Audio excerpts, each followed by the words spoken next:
લખપત તાલુકામાં આવેલ હનુમાન ખડીમાં દરિયાલાલ મંદિરનો 3 દિવસનો મૂર્તિ પ્રાણ પ્રતિષ્ઠા મહોત્સવ ઉજવવામાં આવ્યો હતો. વિશાળ શોભાયાત્રા કાઢવામાં આવી હતી અને દાતાનું વિશેષ સન્માન પણ કરવામાં આવ્યું હતું.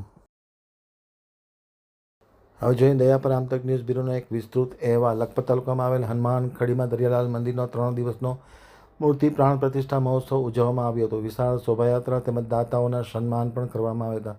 સંતવાણી તેમજ સંતવાણીના કલાકાર સાહિત્યકાર સાંઈરામ દવે અને નિલેશ ગઢવીએ મોજ કરાવી હતી. છેલ્લા દિવસે શ્રીફળ હોમવામાં આવ્યું તો નૂતન મંદિરમાં દરિયાલાલ દેવ મંદિરનો મૂર્તિ પ્રતિષ્ઠા મહોત્સવ ઉજવવામાં આવ્યો હતો.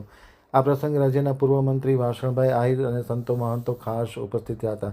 નારાયણ સરોવરના ગાદીપતિ સોનલલાલજી મહારાજ, આઈ શ્રી ચંદુમા, અંબેધામ ગોધરા શાંતિ મહારાજ, દિનેશગીરી બાપુ, કોટેશ્વર જાગીર, દિનેશગીરી હનુમાન ખડી મહંત તેમજ મહોત્સવના મુખ્ય યજમાન સ્વર્ગસ્થ રમાબેન મુલજીભાઈ કેશવજી કતિરા પરિવાર તેમજ શ્રીમતી કમળાબેન જયંતિલાલ ચંદે પરિવાર હાજર રહ્યા હતા. સ્વર્ગસ્થ મુરજીભાઈ ગણાત્રા તેમજ સ્વર્ગસ્થ રામજીભાઈ અરજણભાઈ સોમૈયા પરિવારના સભ્યો પણ હાજર રહ્યા હતા.